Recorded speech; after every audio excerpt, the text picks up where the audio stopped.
Oh, hi. I'm gonna make some breakfast. I have a friend coming over. Uh, I have a surprise for you. I mean, a really big surprise. You're not gonna expect this. So, just hang out.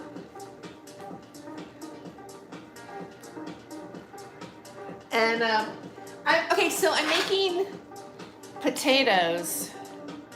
Yeah?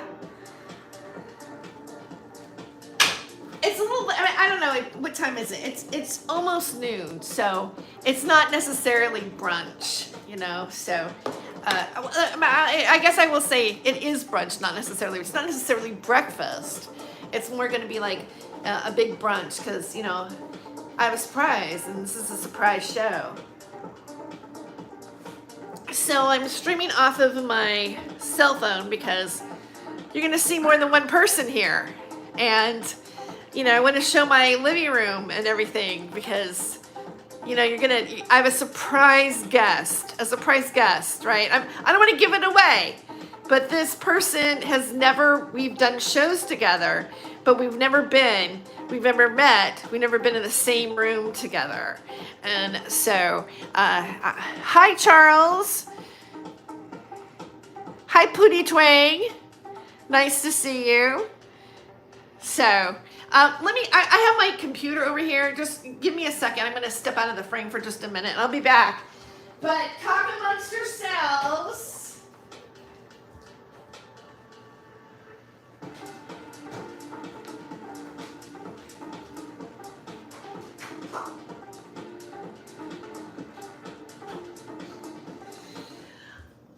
Oh, wait. How did the music stop? Weird. The ghost must have shut it down. Like it just almost like shut down for just a second. Wait, what's going on? How do I have another sound in here? I'm having a very glitchy, weird day in terms of electronics. So anyway, this is my famous, like it used to be the Not My Rabbit Hole song, but now I've created a new Not My Rabbit Hole theme song, which I should probably just like play for you anyways. So I should probably get on with the breakfast as well. But here we go. Here's the classic used to be Not My Rabbit Hole song.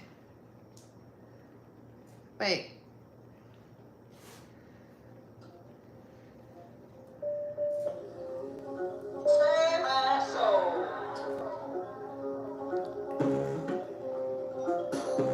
Why is it being so weird? I don't know. It's weird. So bizarre. I almost gave it away because the person that it's gonna be here soon was like standing right there. Did you know that? Did you see that? Did you go, oh, who could it be? Who could it be? It's okay now.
bacon and eggs. So if you're a vegetarian, don't watch. I don't want to be offensive. And potatoes. What? Oh my God.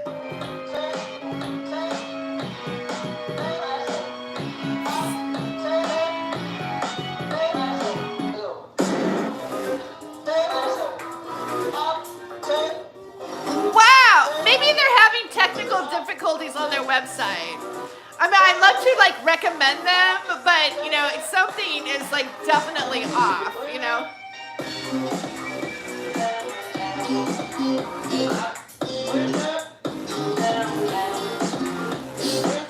No, my guest is tall. Like, I have too much headroom here, but I've got to like, because I'm a lot shorter actually.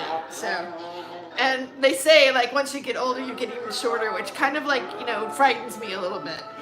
All right, so.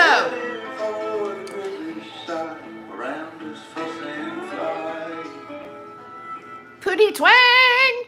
And then there's also, I have no idea what that word is. Google a lula, thank you, welcome. All right, so, how long have I been going for? 6 minutes! Okay, we're gonna give this a rest here. Okay, goodbye. Maybe it has to do with this because I was playing it through the Bluetooth. I don't know. Let's just turn that off for a moment. All right, so, all right. So my guest has been on Not My Rabbit Hole off and on for like maybe like, I don't know, like a couple years or so. And so I can flip the camera around actually. So, he's been, and so he's not from the United States, all right? He went to Contact in the Desert. He's a published author. He has been on UFOlogy, okay? And he has been on Not My Rabbit Hole. We did 2 interviews. Well, I did one for him. He did one for me. We shared it both on our channels. We're like OG UFO people on YouTube. I kind of messed my hair up right now. All right, so I want to like welcome to the show Ben Emlyn Jones. Hello, welcome.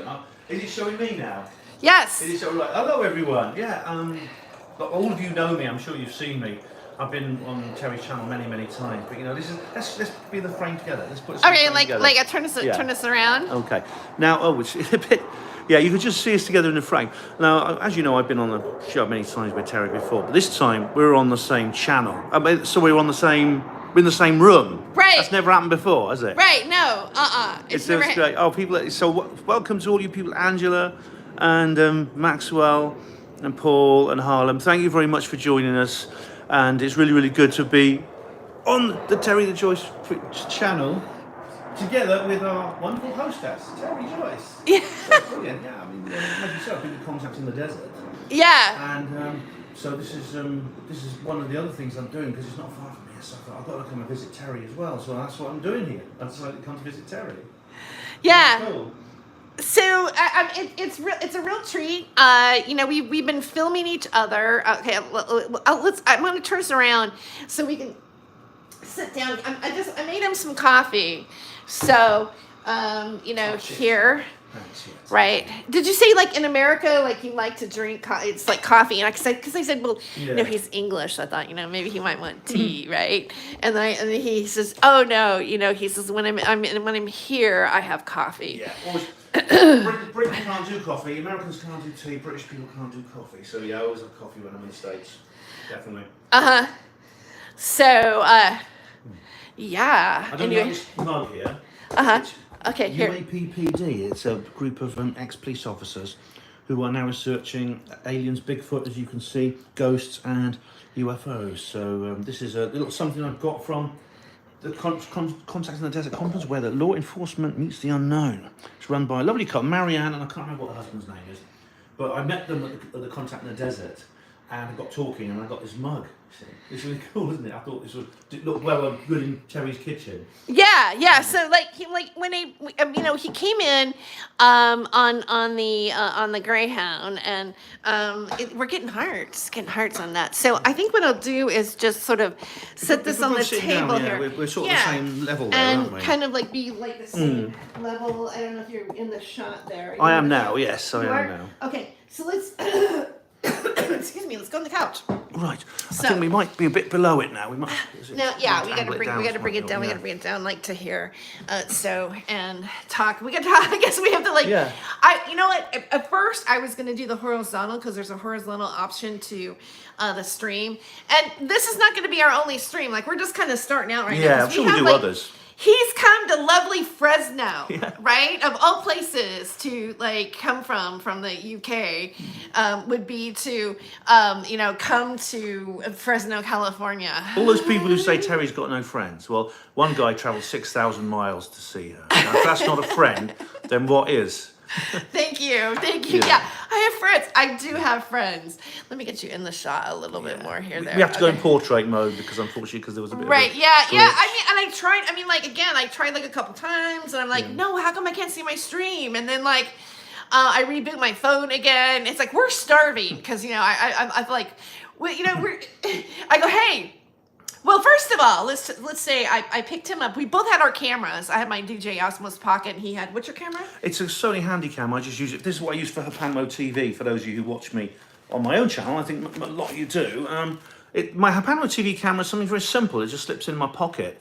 But it's the most convenient thing when I'm traveling and going long distance, and I have to put things in my pocket and things like that, and carry things on planes. And let me get my camera. Let me go ahead. Talk. I want, yeah.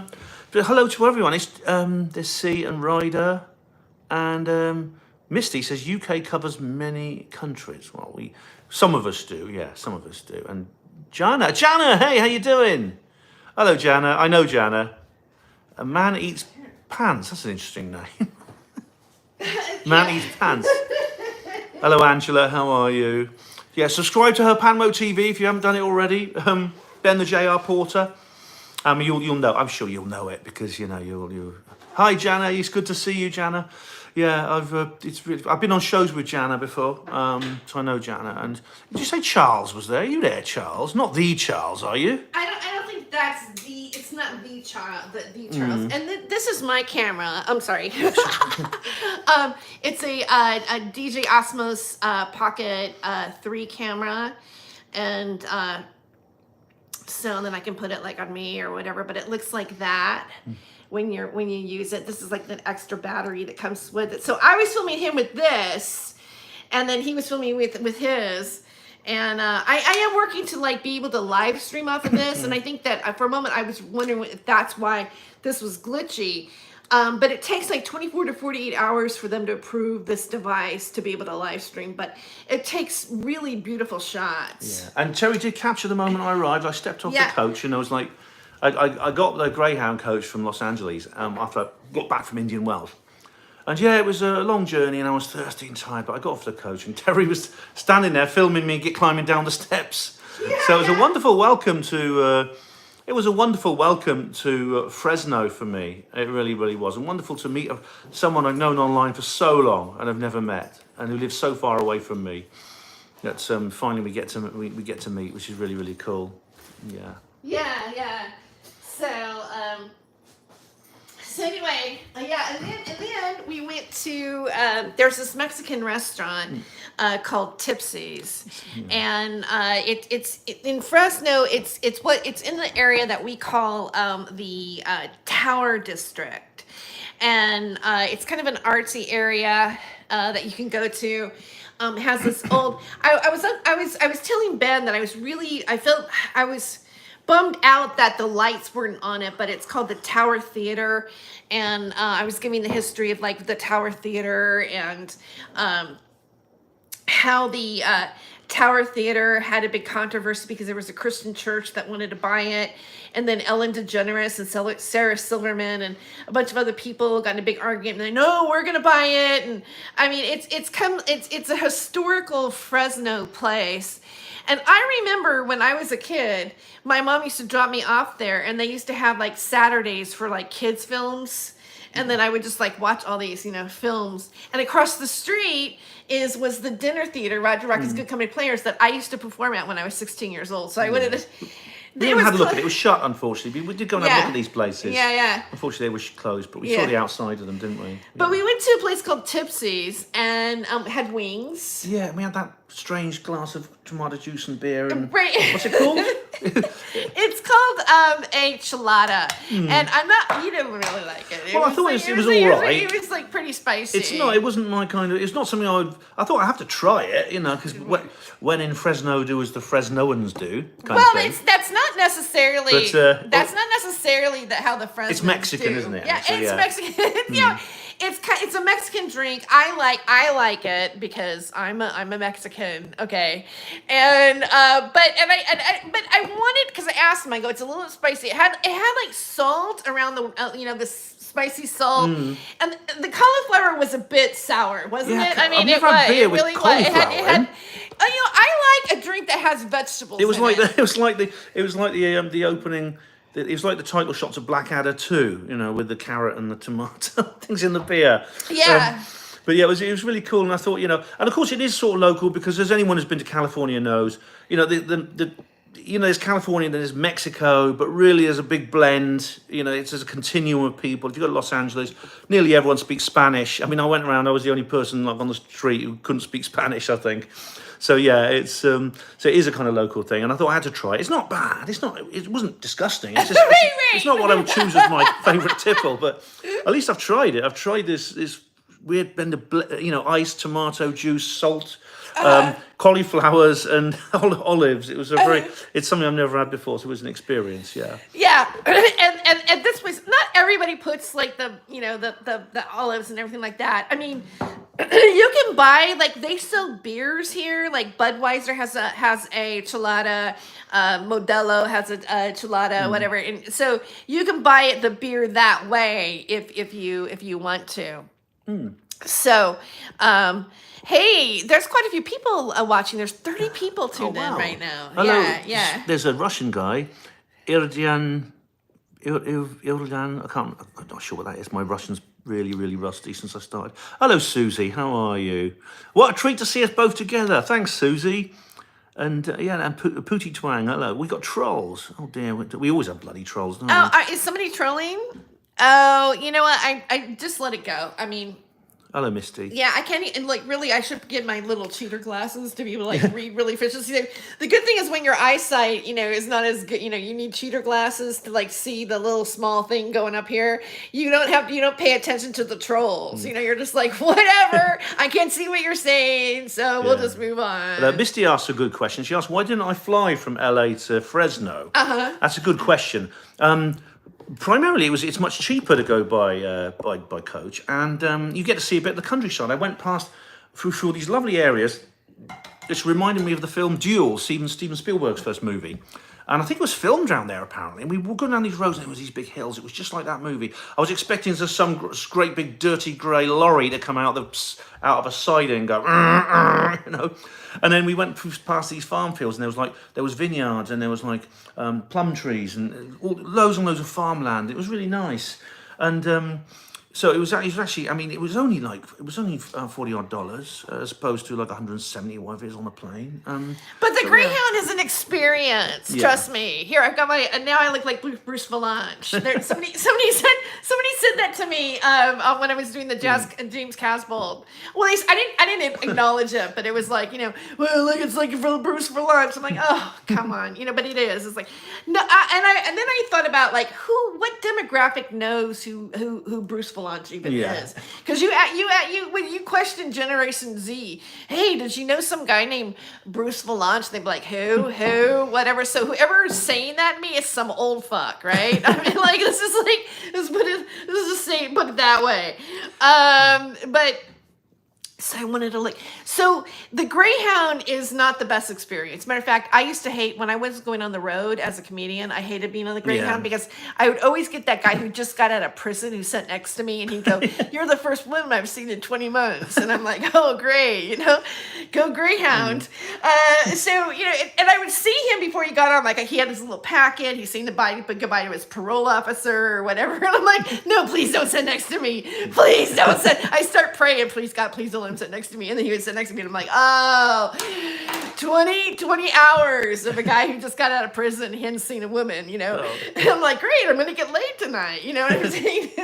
So, but yeah, I'll put it over Greyhound. So the bathrooms can be smelly, They're horrible, like disgusting. yeah, Yeah. it's like I think it's the worst way to travel within the United States. Yeah. Amtrak is much better. Yeah, I'm going back to LA when I go home. I'm going on Amtrak. But you know what? Like the coaches in Britain are a lot better. The National Express, Megabus, they're much better. But it's really really bad because like the journeys in England are obviously a lot shorter. I mean that coach I picked up. I mean they cancelled it. They cancelled it and didn't tell me, right? And then at 9 p.m. I get a text from them, from the coach company, saying, "Hello, greetings from Greyhound. The coach that we cancelled basically is now running again. So if you want to use your booking, you can." And I thought, I didn't even know it was cancelled. They might have not rescheduled it, and I'd have turned up at Indio bus station, and I'd be sitting there like a moron for bloody hours, wondering when the fuck the coach was going to turn up. And then I'd have had to like think, oh my god, how am I going to get to Fresno now? And then I'd probably have to go to Palm Springs and get a plane. But yeah, so I did actually eventually get there, even though it meant 2 very long, not very comfortable, but still quite interesting coach journeys. I'm going back on the Amtrak, although there is a replacement bus service from Bakersfield, so half of it is going to be on a coach. So, so you can't escape that, yeah. So yeah, and I want to just give a little plug also about like how I hog that. I go, oh, no, okay, now me. It's all right, we're in no, portrait. all I think right, we've got I want to say alternate, something now, right? Go ahead, you go ahead. Yours. Shut up, I'm talking. I'm like, I'm joking about that because I was criticizing somebody else for doing that in the video. But okay, what was I going to say now? You were going to plug something. What? You were going to plug something, you said. Oh, yeah, that's right. Oh, Fresno. Okay, yeah. Fresno has been really made fun of in the media, like in movies and everything. And so I don't know if you guys have been watching. Did you watch there's a series called Sirens on Netflix, and it's got Kevin Bacon in it, because everything's 6 degrees away from separation from Kevin Bacon.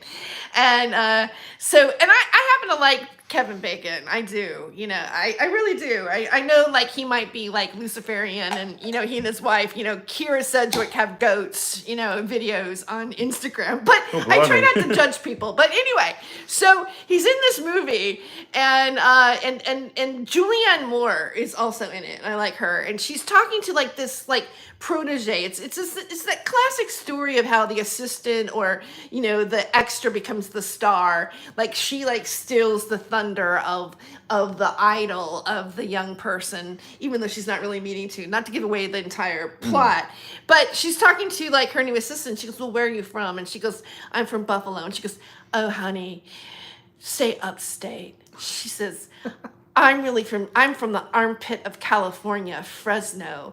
And when I say where I'm from, I say we're from the Bay Area. And I'm like, I laughed so hard, like I had to like stop the freaking video and go, what? Like they're never gonna leave us alone, because like at one point, even when you were on the I-5, which is like you're going up, all the way to Oregon on it. And there, one time I was like kind of nearing like Sacramento, and there was like this sign that says, "Don't resort to Fresno." I'm like, F you, you're Sacramento. Give me a freaking break. You think your shit doesn't stink over Fresno? There's this whole thing like, oh, we're in the Bay Area. Oh, you're from Fresno? Enjoy the raisins. It's like, but we're an agricultural town, and we are known for raisins. And like there was even like a series with like Carol Burnett that was about like about Fresno. It was a satire, and then I was telling Ben this too, and before I saw, like Do you have this thing happen where you think about something and then you watch something and you already thought sort of something about it before you actually really saw it? And that was like the Sirens thing, right? And then, like I go like Fresno's being bashed in the Netflix series. Like, fuck you, Hollywood. You want to make fun of Fresno all the time. Like, and, we don't want to say we're from Fresno, but there was Thelma and Louise, which that movie too. There's that scene. There's several scenes of this guy in a truck with one of those gas tanks on it, and he's like going blah, blah, blah, making like faces at him and everything. And then they get out of the, he gets out of the tank and they act like they're gonna break him off a piece. And they go, "Where are you from?" And he goes, "I'm from Fresno." Well, what you did was really disgusting.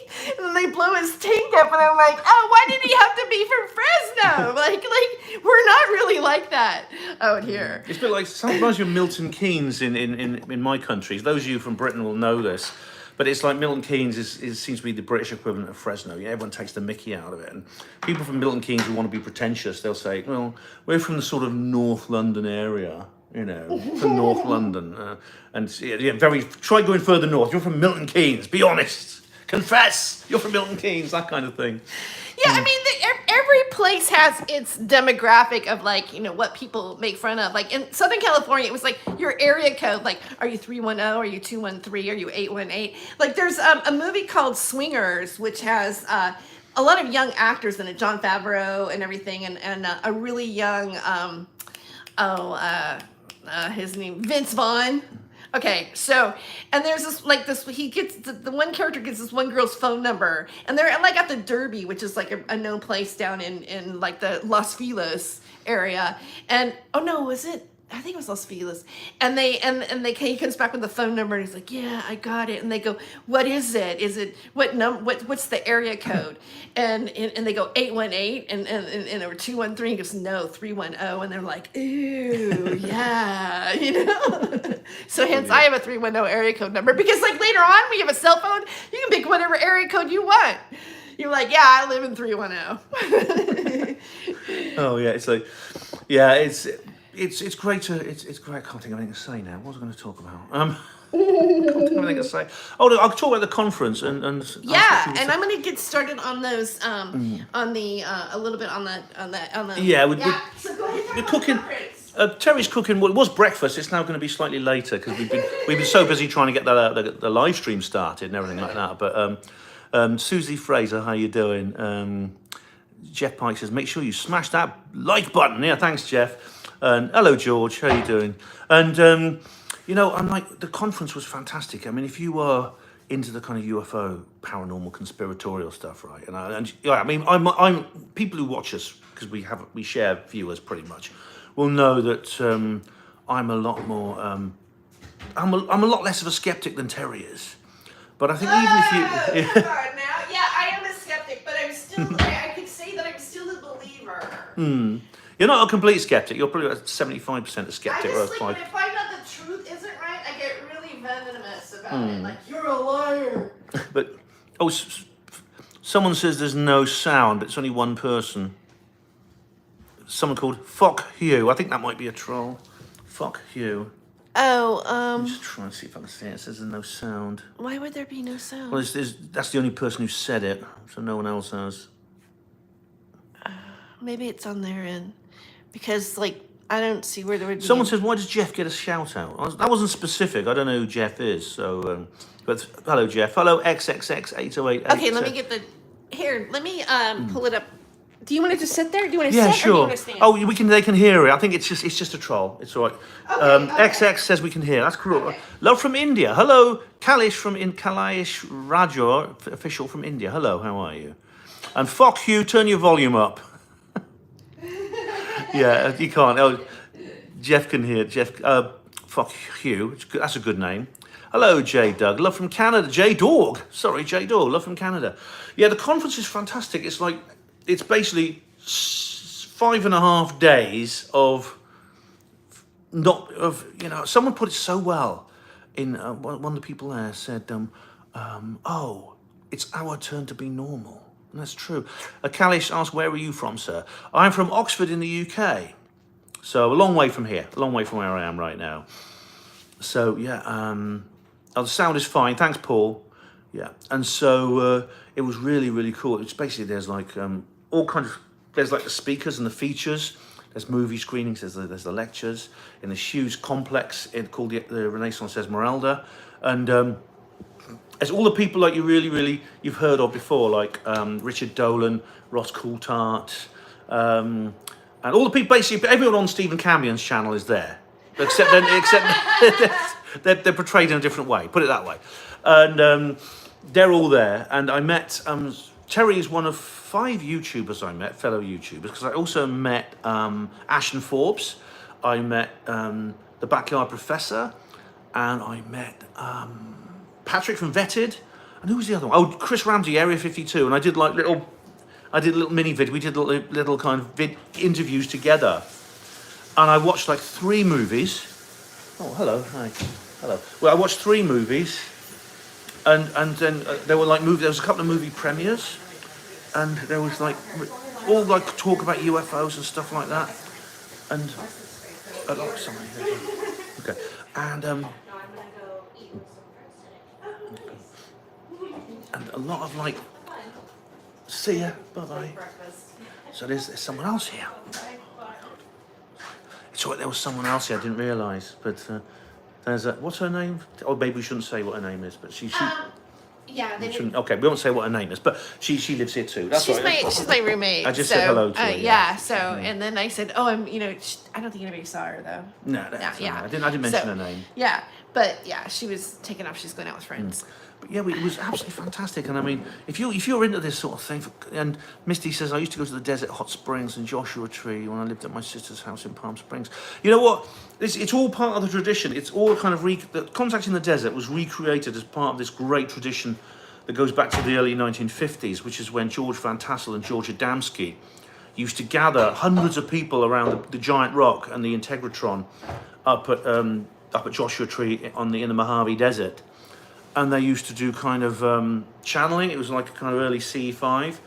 And so they used to see things coming down and things like that. And many people had experiences and things like that.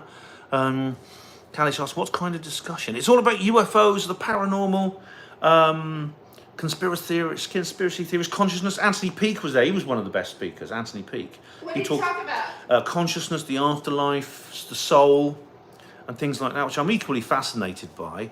And there was one speaker I think really stood out, and I think you'd have liked her too, because I sort of disagreed with a lot of what she said, so you'd have probably agreed with a lot of what she said. But I mean, like, are you sure about that? Like, maybe. What did she say? Who was it? Kelly Chase. And what was she saying that you think I Well, I think her aim was to look at how, for example, the UFO subject, the phenomenon itself, has essentially been corrupted and been confused by the community that studies it. The group, basically our society, the social elements. Yeah, you're right. I mean, I have to a certain extent. Yeah, probably. Yeah. But and she believes that some of this is deliberate. It's been deliberately stirred up by intelligence agencies for whatever reason. For whatever reason. Which might be true. And yeah. Like let's say and they even do this in movies. I'm still I have a minute. They even do this in movies where it shows like people are having they're having UFO disclosure, and everybody goes nuts, right? I mean, it like the whole concept of extraterrestrial life with religions and everything. Some religions it fits well and others it doesn't. Just the idea people can't. So they might panic. And there's always this theory that Hollywood's doing these movies so that we're kind of like integrating people like this. There's a group of people that know about it. But anyways, why wouldn't there be like a agency that actually, like, why wouldn't intelligent agencies try to cover up things for certain reasons?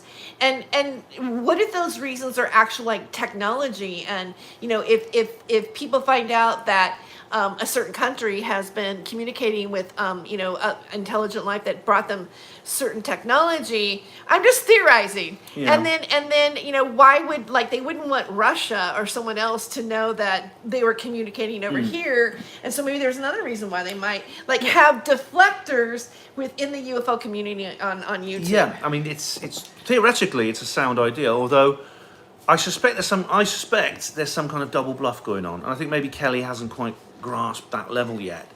But she certainly has a brilliant analytical ability. I've been following her since you started UFO Rabbit Hole, which is almost the same title as Terry's channel, but she's got another thing called Cosmogenesis now, which she does with J. Christopher King. I'm not from London. I'm from Oxford. Am I a gentleman? I don't often get called a gentleman, but that's true. But I think there's some. I'm not 100. I'm not convinced that the current disclosure movement is just another fake. I mean, there's been things in the past like the Benowitz affair and things like that. Richard Doty and people like that he still does the conference circuit. That have deliberately confused and spread disinformation in the community, but for whatever reasons. But I think it was actually Ron James, the filmmaker, who puts it well, because he believes that there is like a genuine disclosure faction in the US government and maybe in some other countries as well, and that he believes that people like Lou Elizondo, they're not gatekeepers, they're not like shills, they're not grifters. And then right, they're not grifters, they are, but they are like maybe like giving out could it be that they're giving out real information with like false information? Yeah. Or they're like withholding information on behest of somebody else's requirements, like the government or whatever. What's happening? James believes, what Ron believes, and I think I never thought of it before, but he's got a point that there is actually a schedule for this sort of thing. There's a schedule. There's point A and point B. Point A happens on the 31st of June. Then point B happens on the 2nd of August, and then point C happens. And these things it's like an agenda. There's like a list of things. It's like a script. And the reason this is not to undo disclosure. It's to do it in what they believe is the right way. Now, I don't share that view myself, but I understand how someone who's a completely a state actor with the kind of lack of, even if they're on the right side and they're engaged in some kind of civil war with the deep state or whatever, they still think like bureaucrats. You can't just stop thinking like some kind of like office swallower or politician or elected official overnight, even if you have sort of gone to the right side. So what Ron thinks, and I agree with him, or I'm interested in how it might be, is that Lou Elizondo is just the guy who keeps everything on schedule, make sure it doesn't get too far ahead. We just make sure that point C doesn't turn up on the 4th of August when point B was supposed to be. Because then that'll get out of trouble, then you'll have drum roll. Catastrophic disclosure. That's what they're scared of. And so that's the reason why. This is why Lou Elizondo. Is that what the term is? Catastrophic disclosure? Oh yeah, that's right. Say it 5 times and the Candyman will appear. So that's why Ron thinks Elizondo is doing it, and it's kind of like I think it's kind of a, what's the word? It's not disinformation. This is why because he's done some silly things. He puts out some photographs that are obviously not real. So people just hand him these photos of fields and lampshades reflected in windows, and then you suddenly see like you suddenly realise that so why is he doing that? I mean, he always comes back and apologises. He doesn't like, because most people who do that sort of thing just try stop talking about it and hope people will forget. Elizondo comes forward and he says, "I'm sorry about someone handing me that. I didn't know what it was, and I decided to publish it anyway." But Elizondo comes forward and apologises. But that could be his role. His role is to prevent catastrophic disclosure by making sure it's controlled disclosure. And I personally, I don't agree with that approach, but he obviously does, because he's still in that mindset. He's still in that bureaucratic mindset, you see. So yeah, it's anyway. How's everyone getting on? Is everyone all right? Classic Brexit geezer. Yeah. Have you seen that? Oh yeah. Somebody said classic Brexit geezer. Yeah, it's this really, really cool video, right? which is like a parody of those, a day in the life of a Google employee, you see that kind of genre. But there's one that's the day in the life of a classic Brexit, true Brexit geezer, classic Brexit geezer. And it's like the music is Back in Black by AC/DC. And then there's a series of pictures. I mean, not everyone would get this if you're not British, but there's a series of images that are like quintessential, it's quintessential kind of tropes of the white working class. And I think they're comparing me to the people in that video, because I do look a bit like them, I suppose. Paul says, no schedule requires that life be discovered first on an exoplanet, then Mars or Europa. Finally admit they're here too. The schedule does require that, yeah. You see, if you watch my SETI video on Ben the J.R. Porter, that YouTube channel, like and subscribe, you'll see that I actually do a couple of videos actually addressing that possibility. The whole SETI thing is just to soften the blow when the UFOs come out. So it's a kind of it's like a watered down aperitif before the main course, Jeff Pike, I'm not a North Londoner. I've never lived in London. Do I sound like a North Lander? I ain't from London, mate. But yeah, and this is why I love the conferences. I mean, it's the social life partly. I mean, also it's seeing Terry, because Terry wasn't there. Otherwise, I'd have seen Terry at the conference. But it's Misty, what's your YouTube channel? Ben the Ben the THE JR Junior Juliet Romeo and Porter PORTER, all one word. And Paul says, meanwhile, the creation of super intelligent, self-improving AI will bring ETs to disclose. Oh God, I don't know. At the moment, AI. I mean, I consider AI a bit of an overrated subject. I mean, today's AIs can't even read a bloody train timetable properly. But that being said, I'm sure the government is finding ways to weaponise them against us. Yeah, I don't think they're there. What is your theory on that? I don't. Or what theories do you hear about it? I'm not an expert on this, but I do.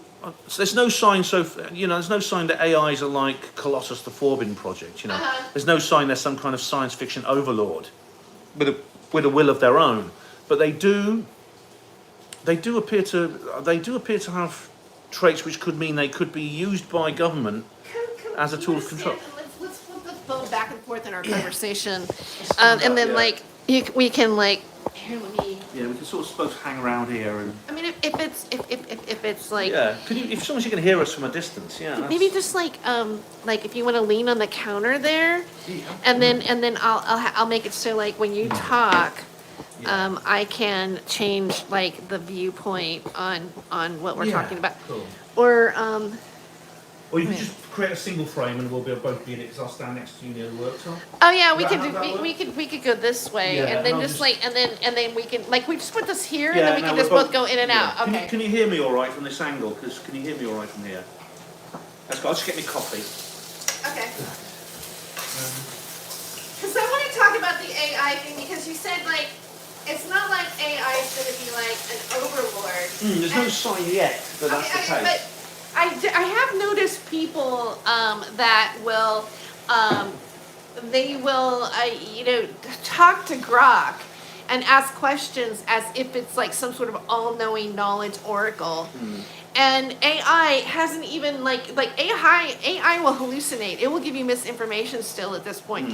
It's still training data of what's going on, but they are doling out AI into education as well, ChatGPT EDU. And there are concerns that people do have about what is happening with AI, including depleting our resources here on our planet, because it takes certain minerals and things like that to actually make AI happen. And so there's a lot of discussion. People are really worried about losing their jobs to AI. Yeah. But at the same time, it's a really great research tool. Yeah. Let me finish up over here. I mean, the fear of losing jobs due to mechanisation. I'll just check your comments. We'll bow down to the cyber overlord, says Carlos. Not yet. Not yet. Is Craven running for Parliament there? What? John Craven? John Craven's news round? I don't think so. You see, it's the idea that automation, people will lose jobs due to automation, is not a new one. In fact, it's over 200 years old. In the early agricultural and industrial revolution, people are terrified of like just being a useless person because of machines, you know, like the spinning jenny and the seed drill and things like that. Because you suddenly needed far less people to work the land or work, and then these factories started appearing and things like that. Now people adjusted, obviously, and it's possible that the economy can adjust this time, but this time it's different. It's like, you know, there's these. It's just they can create music. They can create. I mean, the big strike in Hollywood is because they don't want robots writing the movie scripts and things for them. Bryce Well, was involved in that. That too. I mean, I still don't think that. I mean, in my opinion, you're not going to get rid of the human mind or the human writer. But I think what they're worried about is that they're not going to need the actor anymore. They just take your image and your voice and whatever, and then they just cast you in whatever role they want. And you know, it's like it's like owning your human rights. Like as a computer generated image. I mean, a lot of that was like one of the actor strike was about that. Well, they've already done it. I mean, there's several films, such as the first Gladiator, where they actually do part of the thespian is actually when Oliver Reed died during production, they brought him back as a computer generated ghost. And there's been other examples. They did it with Carrie Fisher, didn't they, in the Star Wars. There's been other examples of this. And animation is getting to the point where you can't tell animation from real life. So, hello, Paul. Previously with automation, says poor people going to do another job. But now, yeah, it's a bit tricky now. It seems like, yeah.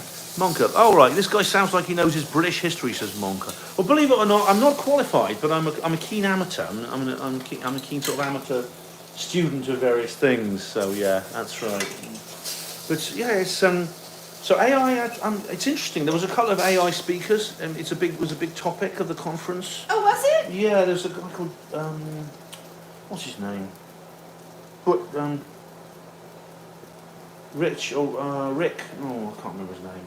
But he did a big talk about AI. It was quite interesting. Yeah. Craven Moorhead from Wales. Right, I don't know him. Is he like a big based guy like Andrew Bridgen?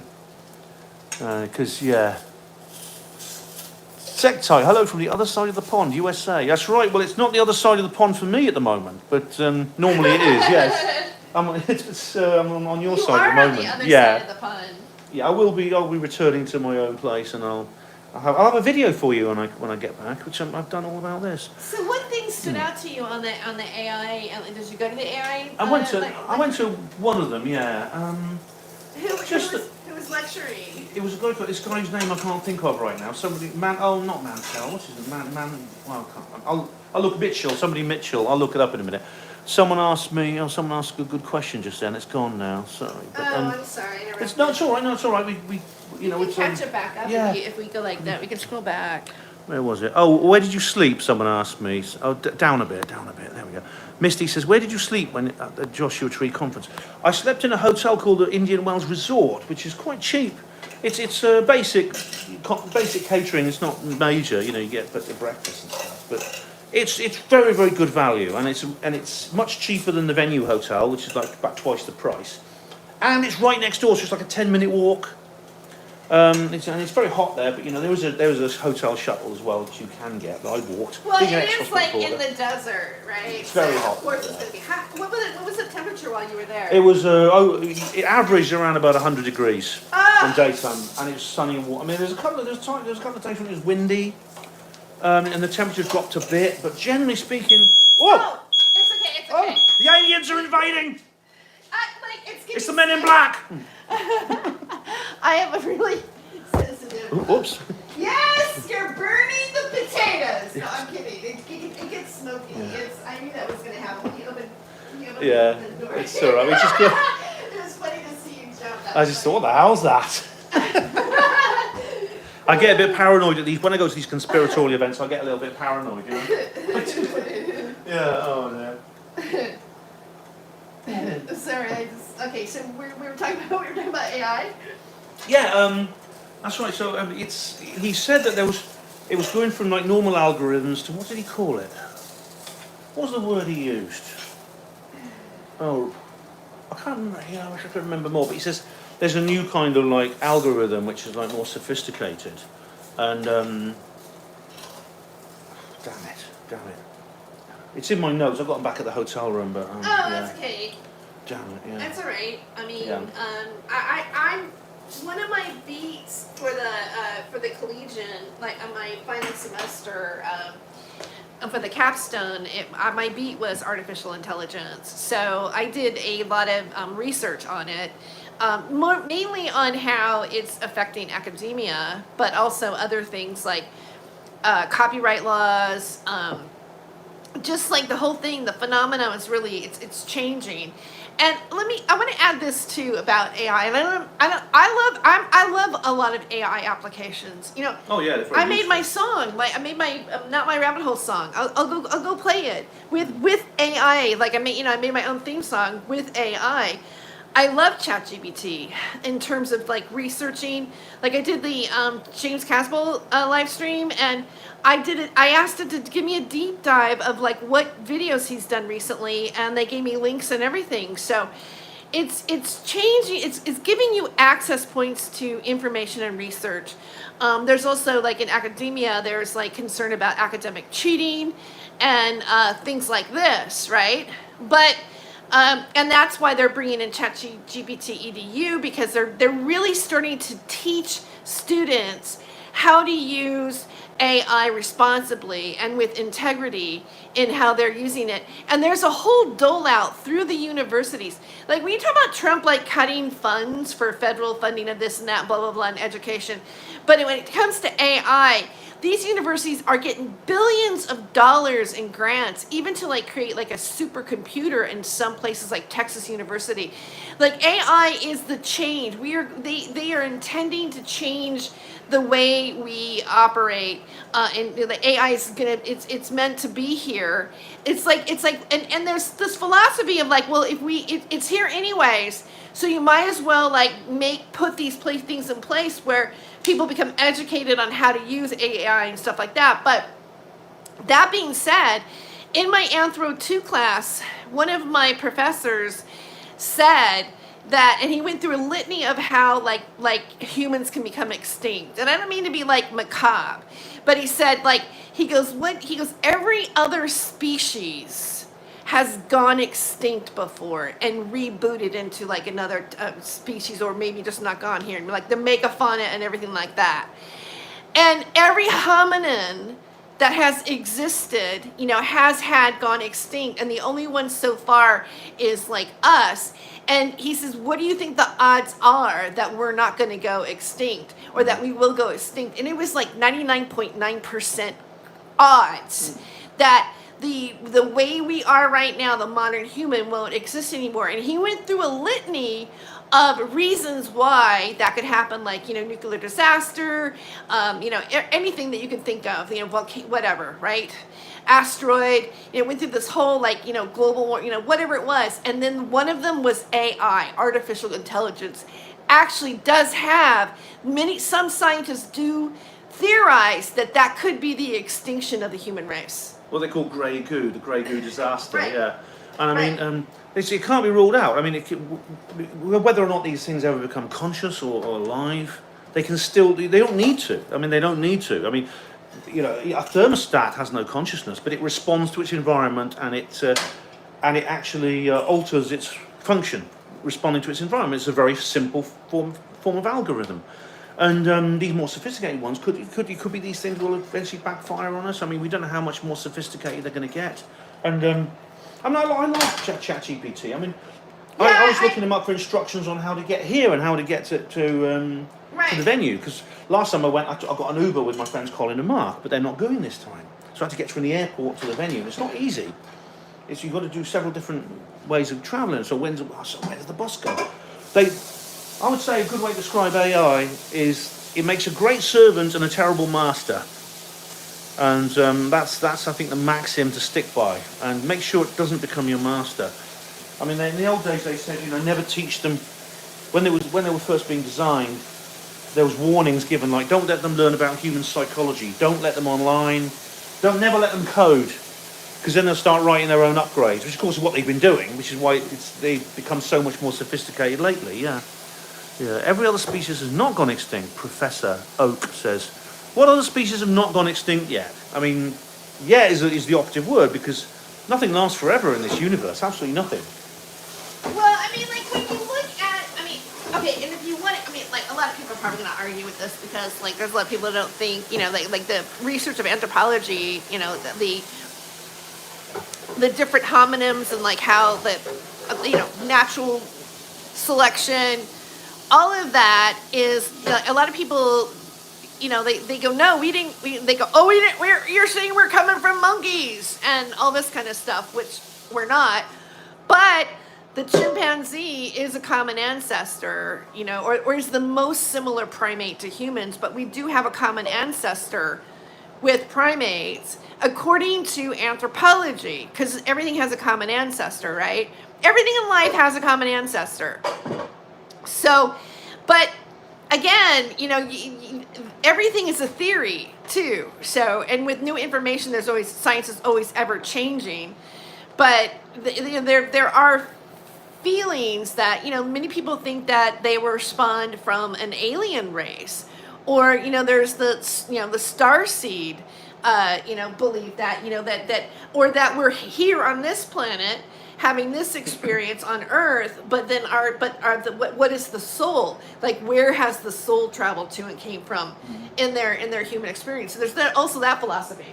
Yeah. Or theory, belief. Oh, there. That also was covered at Contact in the Desert. So, yeah? What did it say about it? Yeah, so that's right. If AI is not your cup of electronic tea, you can go and watch Anthony Peake talking about that very thing. Anthony Peake did like 3 shows. He did like a workshop, and he did an intensive. I actually only went to 2 of them because he did 4 because he did a panel.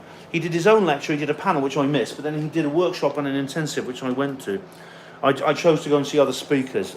And one of the downsides of Contact is that you, it's not just one auditorium, there's like 6, I think, auditoria, and you can't see everything because the things will be in parallel.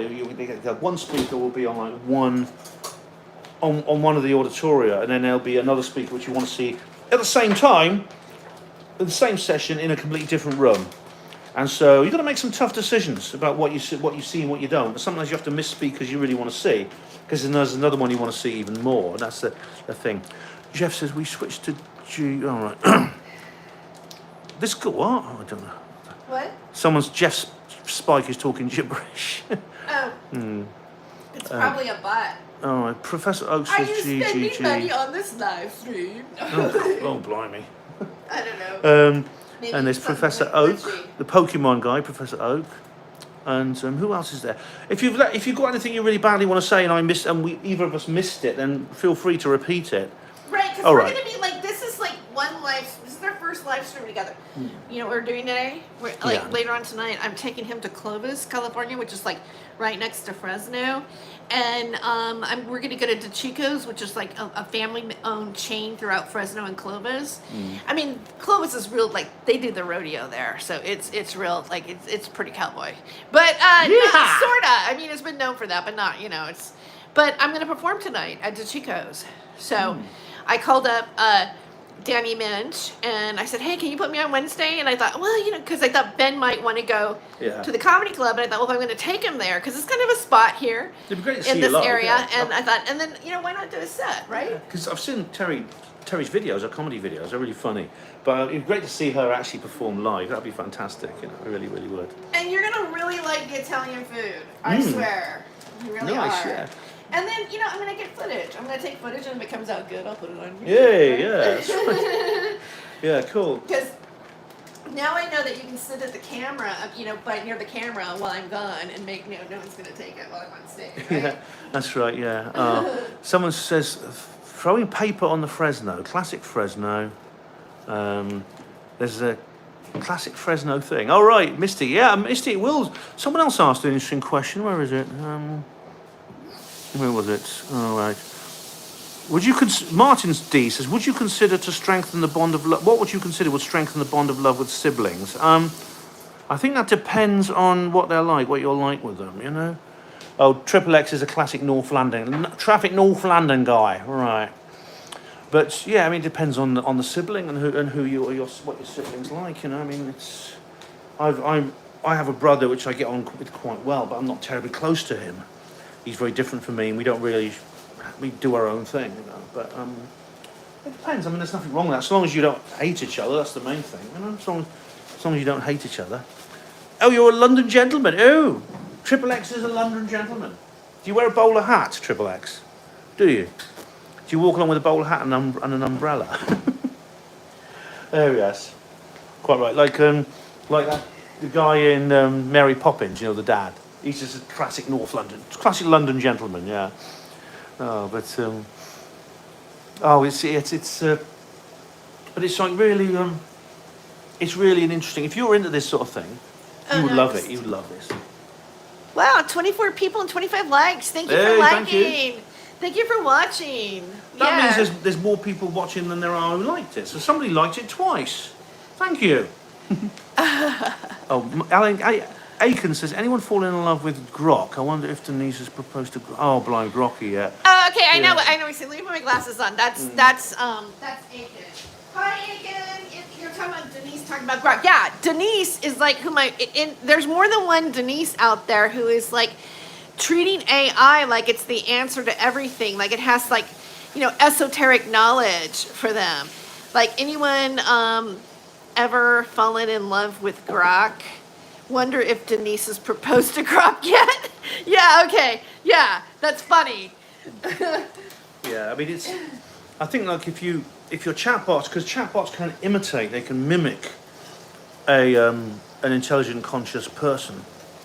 But there's been movies like Her that came out about people having relationships with AI. I did a video about this. It's called Doll X, I think, or something like that. But the doll is they have AI chat box that creates a relationship with somebody. So you can literally now have an AI friend. This has been out for a long time. AI friend, whatever. They actually have like software, even like 4 years ago, where you can add, those sex dolls with the silicone and everything like that, the live doll. They've added that AI feature for a person to have a relationship with that AI doll. And I'm thinking, you have a doll that's, being like a woman that's gonna like pair you. It's not gonna, to me, I'm like, it's gonna be like a real woman. Like, it's gonna be like, when they face a real woman, like in the workplace, that's not gonna be agreeable. Like, oh, you're the king. Like, no, hey, go clean that up. They're your boss at like freaking Taco Bell. What's that guy who like? Well, I don't think the Taco Bell guy would be able to afford the doll, but you know what I'm saying? I think there's like losing that, replacing like an artificial woman for a real woman. I think there's something to that.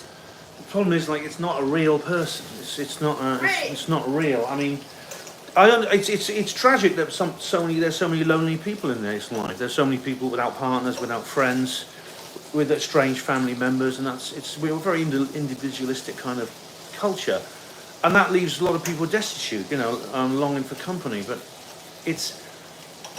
I couldn't have a relationship with something that I knew wasn't real. It was just mimicking what a real person would do.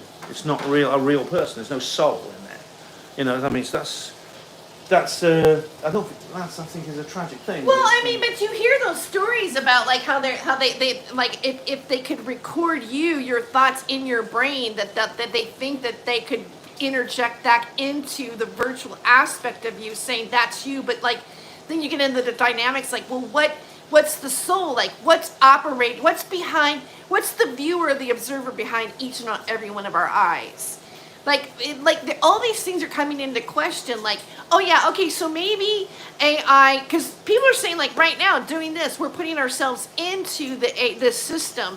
So now AI could just recreate our temperament, everything, and like create a model of us that theoretically would make choices as we would make, but that doesn't necessarily mean that that's us existing in AI. No. So and they say, oh well, the rich people, they think they're going to live forever because they can like download their soul into some sort of like computer system, and that's going to be the answer. I mean, people like transhumanism, that's a theory. I mean, like how close to like people wanting to do that is that going to be? Remember when people like did cryogenetics and like they froze their heads and stuff like that, like Walt Disney? I mean, yeah. I bet Walt Disney's pissed now. He's probably like, oh shit, there's AI. I did the wrong thing. I know if you brought these people back now, they wouldn't. They'd probably think, "Oh my God, bury me," you know. But Right. yeah, I mean it's true. I mean, there's people who like Ray Kurzweil who speculates the ability to upload your brain, but uploading would be copying it. You can copy the workings of your brain into a computer, and what you might end up with is something that is literally indistinguishable from me. But it wouldn't be me. It would be what David Deutsch, who's an Oxford man, actually, an Oxford It'd be professor. what they want to do to actors, right? Yeah. They can just take you and animate you and make you do whatever you want in whatever Yeah. reality they want to make it in. Deutsch uses the term consciousness zombie. That is an exact copy of yourself without a consciousness, without a soul, which would be actually, it could get to the point where it'd be, what kind of test would you have to give this thing to find out whether it was the real me or the alternative me? How would you know? And in Deutsch says it's actually very difficult because if it's sophisticated enough and it's good enough at imitating you in every way, it would actually be very difficult, if not impossible, to know whether you're dealing with the real me or the fake me. And this is like really, this is worrying. I mean, because this is already happening to a certain extent. You know, you can actually get a bot made of yourself. You just show them all your blog articles and things like that, and it'll produce at least something that will answer questions as if it was you, like from your social media output. So people could like get a fake, like a fake me that could like deal with people, all the comments and things I get on her Panmo blogs. Oh, so we're How do entering you it. like your eggs? Oh, fried, please. Quite well done. Fried and well done. Like over easy fried? Yeah. Do you not? Because I'm not good at making that kind of egg. You want to make your own egg? Oh no, sorry. Do them your way. I haven't done your way. You like sunny side? Yeah, I'll do them your way. Are you sure? Yeah. I'm just not sure how to do over easy without breaking the yolk. That's fine, So I just can do do it, sunny side or scrambled. I'll do your way. Do you like scrambled? I don't mind it, but What do you what out of the two things? Like, what would you prefer? the sunny side one. Okay, Sunny let's side? do that then. We'll do All right, sunny that side, sounds good. Yeah. So that's so we're just having this little brunch, which I know is a New York thing, but you know we're at the other side of the country. But yeah, Paul Professor. Oh, good. I got some of those batteries from my leaf blower. Oh, right. Misty said I'd get a humanoid if they had the money. They could do the gardening, yard work, house. Yeah, I mean you can do almost anything. I mean they can like do it in terms of robots. You know these robots could just do everything for you, and then there'd be nothing left for us to do. We'd become like creatures of leisure, which sounds wonderful it does sound wonderful for a while, but I mean, for many people, especially men, we often identify with our work. It's a part of our like psychology, and for many women as well. Not just men, but it's we might go a bit crazy. Do you know what I mean? We might just lose it a bit. If what? If we had no work to do and AI just did everything, robots did the gardening and the housework and Well, we and could drove the write buses. books and do videos. That's true. We could do that, but not everyone. No offence to people, Terry, but not everyone has the brains to do that. I mean, not everyone is capable of doing that. That's the problem. They'd have to just sit around playing video games and watching soap operas all day. Well, they probably would the elite would have them live in like a 2x4 box, and they'd have to like bike ride and stuff like that, and do things challenges. God. Like in one of those like futuristic stories we hear about where they're having to like do their energy to like do their survival and their carbon footprint or something like that. It'd be like that. Is it gonna be that version? There's a book called The Machine Stops by E.M. Forster. It's a short story. Written a long time, I think it's written in 1911, a long time ago, but it's about like a future world where everyone just lives in like a cubicle. Just, World Economic Forum style. And they spend their whole time in there because everything is brought to them, food is brought to them. They don't go out because they have like remote viewing for everything. And then one day the computer that runs it just breaks down. And then they all die, but one man manages to escape to the surface, and he sees like these cavemen that like living a primitive life, and he thinks, "Oh, thank God, at least they exist." You know what I mean? Yeah. Have you ever seen that movie Surrogates? No. Oh, I've it's seen good. her, but not so. I gotta show him some movies. Cool. And like I'm not talking about like certain movies, but it had Bruce Willis in it. And they had like synthetic versions of themselves that were like perfect, but then they were like lying in like on a bed with like just sleeping or whatever, like just like mentally existing or living in their synthetic. It was trippy. Sounds interesting. Yeah, sounds very interesting. It's a good movie. Yeah, definitely. So yeah, I mean the future of I mean, I'm not studied it closely enough to know for sure, but I mean, AI is, it's an interesting thing. It's an interesting thing to talk about. You know, I think Jeff Pike's a troll. You know. Is he? Yeah, I think he is. He's saying some really stupid things. What's he saying?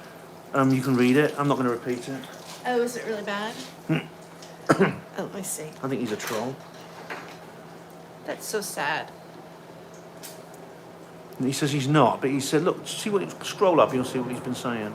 Oh, he says he's not a troll, but he said something. You said something pretty horrible. They all say that. You said something pretty gross. I mean, it's your channel, Terry, but I mean, he got down a little bit. He said something about sex toys. Scroll down. Oh, he did? You have to go down a bit, yeah, down. No, the other way. Oh, this way? Yeah. There, you see. Is that troll? Is that a troll? Is he a troll? He says he's not a troll. But Jeff, if you say things like that, people are gonna wonder, Yeah, I'm gonna let me see. I'm gonna put you in timeout, Jeff. Yeah. For 10 minutes. So if you want to come back and change your tune, that's great.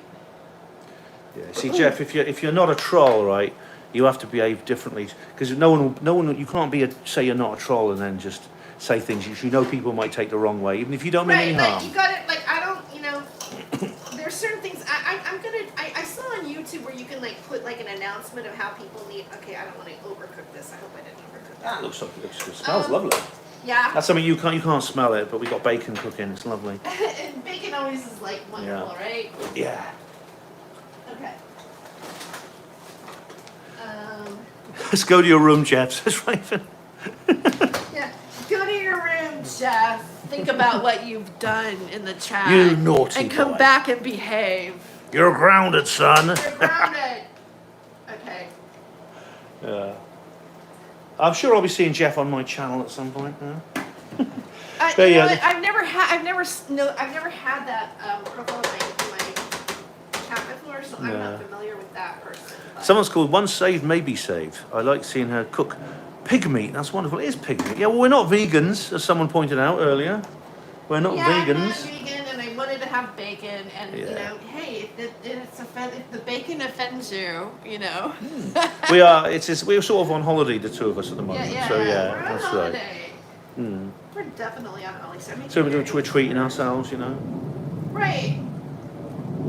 I'll have plenty of time to eat healthy food when I get home. Yeah, I will. Right. So what's I mean, I hardly ever have bacon, and so I thought I have someone coming over. Like, let's make them a nice.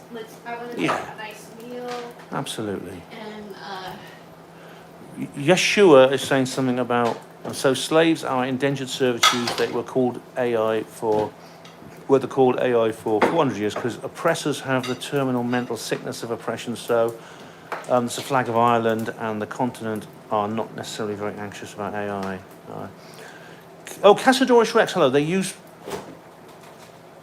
pig scrotum to encase hot dogs. Oh, dearie me. Is that one of these urban myths about cookery? I don't know. Gonna have to Will Smith up in here. Will Smith, what? The Men in Black or Independence Day? Professor Oak says you respond to stimuli just like an AI does. How are you any different? Well, that's a good point. I mean, the way I'm different, I would say that we have consciousness, we have a self-awareness. Although Daniel Dennett denies even that. Anthony Peake was talking about that and saying like you may think you're a real like conscious and you have like a self, but it's not exist. Your self is an illusion. As Anthony Peake says, well, who writes your books then, Dan? Who spends your royalties? Because you can give them to me if your non-self doesn't want them. Yeah, definitely. Oh, it's like Oh, Custer George, don't spank me like you did to Jeff. Well, Custer George, you haven't said anything rude. You haven't, no. Hello, Penny. Penny, hello, how are you? And Professor says, exactly, we're all AI. Unplug me, Morpheus. We're not artificial intelligence, we're natural intelligence. But we have... Where did the sourdough bread at? Oh, you brought it out and put it on here, and then... I saw you put it over here somewhere. I saw you put it in here. Did I? I saw, yeah. Okay. Thank you for No remembering. problem. I All right. remember I saw you put Sorry. it in here. That's an unusual, because I guess I had bread in here, so I like it. We went grocery shopping earlier. It was like we went around buying stuff and things like that. It was quite cool. Yeah. Bring Jeff back. Jeff will be back in 10 minutes. Hopefully he'll behave. Hello, once saved. How are you? Daniel Hamilton. Hello, mate. I'm from across the pond, USA. Thanks. Hello, Daniel. Right now, at this moment, I'm actually on your side of the pond, but welcome. Taste the biscuit. Taste the goodness of the biscuit, says Casadorius. Well, biscuits aren't very healthy, but okay. Yeah, so, What else do people say? there's Professor Oak. Who let you in? Oh, they're talking to each other now. Hello, Daniel. Just wanted to stop by. Welcome.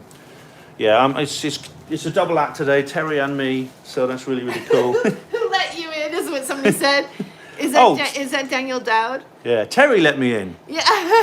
She's allowed me onto her live stream, yeah. Misty says, one of my mental health co-workers told me many years ago that humans are the walking dead. Oh, God. Maybe she was just watching a few too many George A. Romero films, but yeah. Hello, Neil. Hi from New Zealand. Hello, Neil. What time is it where you are? Must be the middle of the night or something. Wow. Yeah, oh, shoot, I just broke your egg. No, don't worry about that. I'll have it broke. It's all right. It's fine. That's fine. So yeah, David Deutsch. See, David Deutsch talks about the zombie thing, it's like the zombie twin thing, which is like really interesting. About how basically it boils down to there's only one certainty in this entire universe, and that is that I myself exist. I think, therefore I am. That is the despite Daniel Dennett and people disagreeing with it, I think, therefore I am, the Cartesian principle. And nothing else in this universe is certain. I don't even know if Terry is real. I mean, I think she is. I don't believe, but she could be a figment of my imagination. That could be a clone. I could be dreaming right now. Yeah, and she could say the same about me. I don't think that's the case. Aiken says Rick Mail wrote this poem about Felicity Kendall that's appropriate to AI love. Felicity, you fill me with electricity. If I was a plug, what? If I were a plug, I would want you as my socket. Or like robots doing the same routine over and over again and get stuck in their little box. Neil, whereabouts in England are you? Well, I'm not in England anywhere at the moment, but I come from Oxford. Definitely. Someone called Terry is here who I can't see. Oh, sorry, so that's Daniel addressing you. It's spelt differently. Oh. Your saviour says, how right, Casadorius. AI is our friend and our eternal benefactor. Well, I don't think so. I don't think so. It could be beneficial. Benefactor maybe, but only in the sense that a vacuum cleaner or a dishwasher is a benefactor, because it's a useful tool. It saves a huge amount of domestic labour. So that makes them benefactors. Yeah, that's definitely. And we have our food in a minute. Yeah. Should we let them watch us eat dinner? I was gonna stop it once. And I'm gonna give you, and then we'll just say goodbye. Do you have any final thoughts you want to let everybody hear? Daniel says, "What's for dinner?" Oh, it's bacon, eggs, and potatoes, fried potatoes. That's what we're gonna have. It's kind of really like a brunch. It's lunchtime here. Yeah. But we didn't have breakfast, so we're a bit hungry. Yeah. Awesome, says Daniel. Thanks, Daniel. Yeah. We'll come back and do more live streams while I'm around. Well, we're gonna be live streaming. You're gonna be here until you leave on Friday morning. Yeah, that's right. So we're gonna be I'm gonna take him also to Woodward Park, and we're gonna go to the Japanese gardens, and we're gonna be doing more streams. Yeah. That's nice, yeah. So, Casadorius is talking about AI still, about how wonderful it is. But it's been good to talk to you guys. It's been great to see you all from this perspective. Yeah, thank you for everybody that that tuned in. Came to see my surprise. I'm not really the best cook, but whatever. I am a pretty good cook, but I'm a clumsy cook. Oh, it smells delicious. It really Especially when does, I'm yeah. doing videos at the same time. Does it Yeah. smell good? It smells great, yeah. Okay. I warmed up the potatoes so they got a little bit cold and I didn't want them to Anyway, be. oh, bon appetit, Habib. Thanks, Habib. Bon appetit, yeah. Dinner looks good. And then if you want to add more salt to the eggs, Oh, we're cool, good with that. We've got this Oh, I here. think they did. Yeah, And, they look okay. Have you got any pepper? Yeah, great pepper. Yeah, quite a bit, just a bit of pepper on it. Um, Next time I'll bring the bangers and mash. I've got that other pepper, like that's a different kind of pepper, but it is a pepper. You wanna try it? cool. Yeah, I'll have a little, just a pinch. Okay, here, let me. This is a product that they're made by women, and it's got vegetables with the pepper in it, New and it pepper. peppers the food. My mom got it for me, and she likes to like thanks. support female women entrepreneurs. Lovely, lovely. Thank you very much. So, like, should we show them what it looks like? Okay. This is one plate. We've got another plate coming. Yeah. Let's flip it around for a second. There. Okay, I did break the eggs, but you know. Oh, that's absolutely fine. Here. But I get the first one. Yeah, Yay. and then go ahead and have a seat on the couch, and then so yeah, you can go over sit Thanks, over there. if you Rashida. want. Here, that's good for it, but That's it. Cool. Thanks very much, Terry. Thanks everyone for watching. I'm gonna Yeah. have my dinner now. But Terry, you can keep them entertained if you want. no, I'm gonna stop the stream. But thanks for tuning in, and we're gonna have more videos with Ben and everything. And thanks for all the likes today. I really appreciate it. So. Thanks very much. Thanks everyone. Jeff Pike came back, but we're saying goodbye now. Yeah, thanks. You made it again, Jeff. Bye, you guys.